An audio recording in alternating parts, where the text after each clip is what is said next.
And I think it'll look very much like this Pro Tour, actually. You'll have... Dismal failure. Ooh. On the careful consideration. Yep, get rid of that extra Urborg. Still pretty good for Mitamura. Sure. Yeah, I think you'll see a decent dose of aggro. I think the aggro builds will get better. I mean, one of the things that happens whenever you add cards to a format is that, you know, all the decks get a little faster and a little tighter, and also that can help the aggro decks. Right, and also Shadow Mage Infiltrator from Mitamura. the level of play you see with the control decks is not always replicated at the lower levels of play.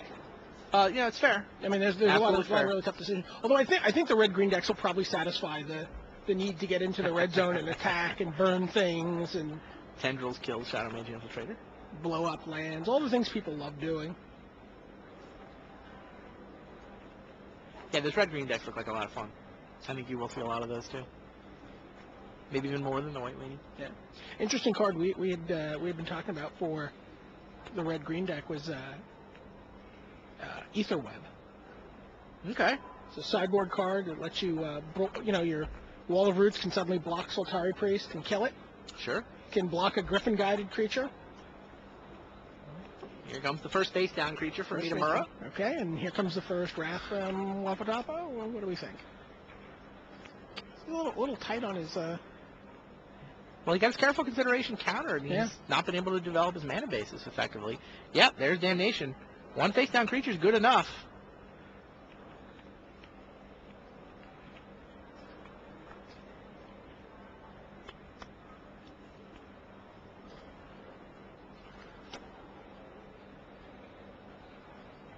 Now it's time for face-down creature and a Finkel.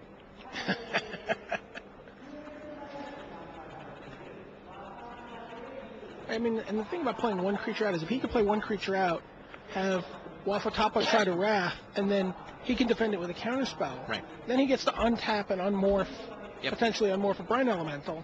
I mean, one of the turns where he played two creatures Careful consideration, by the way. He was holding Dismal Failure. Wow. Did he have 6 mana or 7?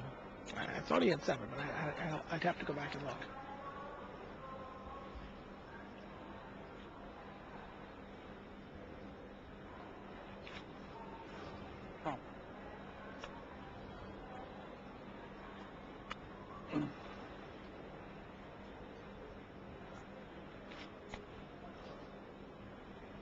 Alright, careful consideration. Fetches up a Finkel.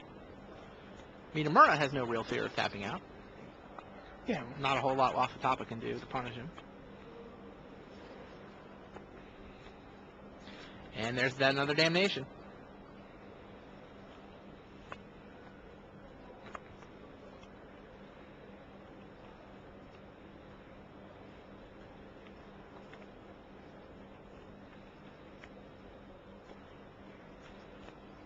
There's Totem. Builds up his mana.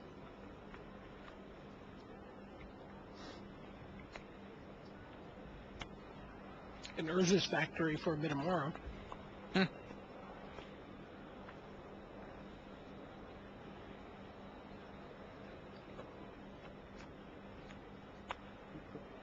Can't quite power it, can he? Or can he? No, he can. Oh, yeah. He played a Totem also that turn. Right.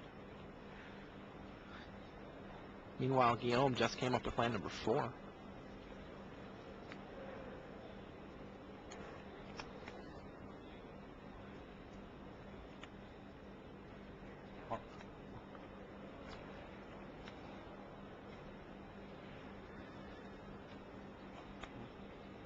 There's the first factory token. Meanwhile, Guillaume has Teferi.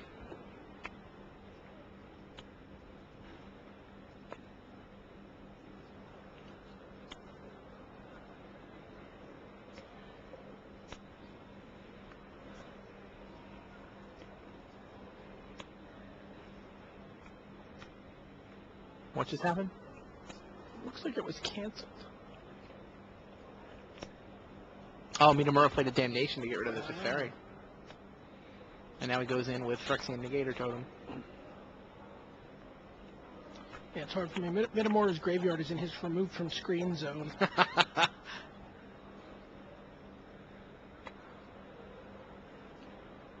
always scary when the control player has this few lands because you know their hand just has to be absolutely smoking hot. And here's another Teferi. Wafo-Tapa can't have been too upset to get the first one wrapped away. A little scared to tap out like that main phase, but what's he gonna do? He's got like one card in his hand. Only got 6 mana total. He's got to take some chances. Just doesn't have the luxury of trying to play around Brine Elementals.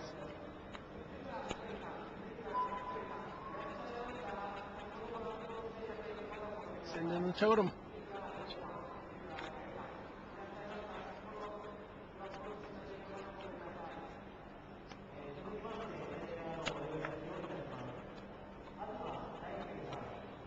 There's a morph.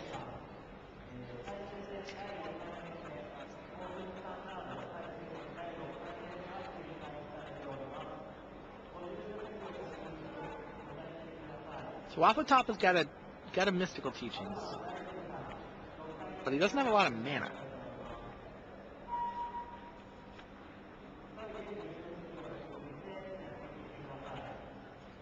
Did he just get his Urborg strip mined by Mitamura's Urborg? He did. That's a big. Yeah, Urborg stripping Urborg.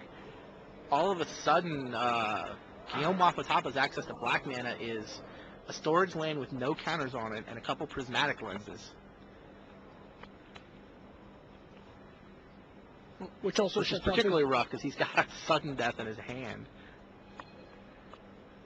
Which he can cast, sure.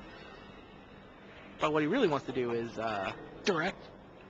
I'm sorry? What he really wants to do is direct. We've got one of those. Don't worry, Bruce. Yeah, make him look pretty. What Wafo-Tapa wants to do is use that mystical teachings to go get a tendrils and point it at that negator totem. But now he's down overall mana and he doesn't have the black. Yeah, that was just a huge. Really smart. I mean, Mitamura, good on multiple levels. No smart. But Mitamura doesn't have any black mana either. Well, he does have. It looks like he has a Dreadship Reef there that he can. Yeah, but he tapped his islands as if they were swamps.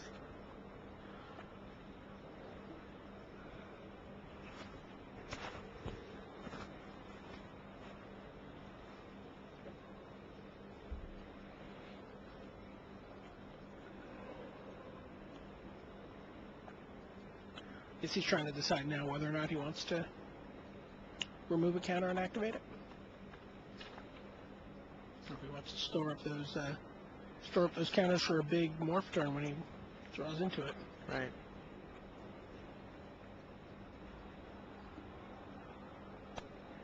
Yep. Just took all the counters off. Phyrexian Totem into the red zone for Kazuyo Mitamura. Mitamura also has a face-down creature and a healthy selection of lands. Guillaume Wafo-Tapa on the other side has a Teferi, which he's going to put in front of the Phyrexian Totem. Seems willing to trade Teferi for 3 permanents. And then he's going to finish it off, I assume, with... If he was going to finish it off with sudden death, why wouldn't he do that before combat damage? Well, Mitamura has just removed 3 counters from his storage land, setting his mana development back. He's now going to lose 3 permanents, which will all be lands. Okay. And then he gets to kill, destroy another land and a. Yeah, but why does he lose Teferi? Why wouldn't he sudden death before combat damage? Because he wants to. Oh yeah. He can sudden death before combat damage, and now it's a 1/1 negator token taking 3 damage. I guess he doesn't. I don't. He threw away Teferi, basically for a random permanent. Yeah. I kept thinking that. They keep Teferi that way. Yeah. Oh, Willbender. Ha ha ha. Your Wafo-Tapa was really good. Completely missed that play.